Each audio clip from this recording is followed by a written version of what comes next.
ছুটির দিন মানেই বিশ্রাম, আনন্দ আর নিজের জন্য সময়। কিন্তু শুধু বিশ্রাম নয়, এই দিনটিকে আরও অর্থবহ করা যায় সহজ কিছু কাজের মাধ্যমে। চলুন জেনে নিই এমন কিছু কাজ যা আপনার ছুটির দিনকে করে তুলতে পারে আরও আনন্দময় ও অর্থবহ।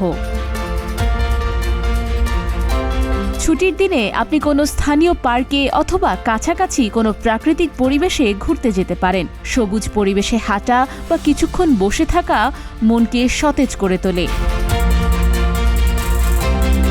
ছুটির দিনে করতে পারেন পছন্দের কোনো কাজ।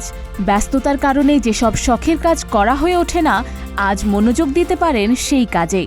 যেমন বই পড়া, ছবি আঁকা, বাগান করা, বাদ্যযন্ত্র বাজানো কিংবা রান্না করা। কাজের চাপে প্রিয়জনদের সাথে পর্যাপ্ত সময় কাটানো সম্ভব হয়ে ওঠে না। ছুটির দিনটা তাই কাটাতে পারেন পরিবার কিংবা বন্ধুদের সঙ্গে আড্ডা দিয়ে, খেলতে পারেন পছন্দের কোনো স্পোর্টস কিংবা কাটাতে পারেন রূপচর্চা করে।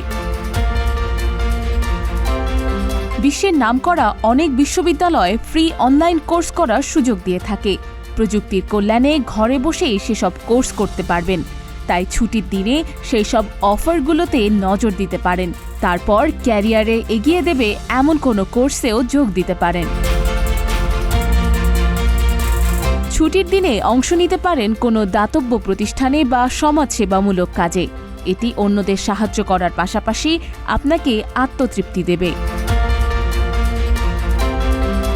এই ছোট ছোট কাজগুলো শুধু ছুটির দিনকে আনন্দময়ী করবে না, বরং আপনাকে মানসিকভাবে সতেজ, সৃজনশীল এবং অন্যদের প্রতি সহানুভূতিশীল হতে সাহায্য করবে।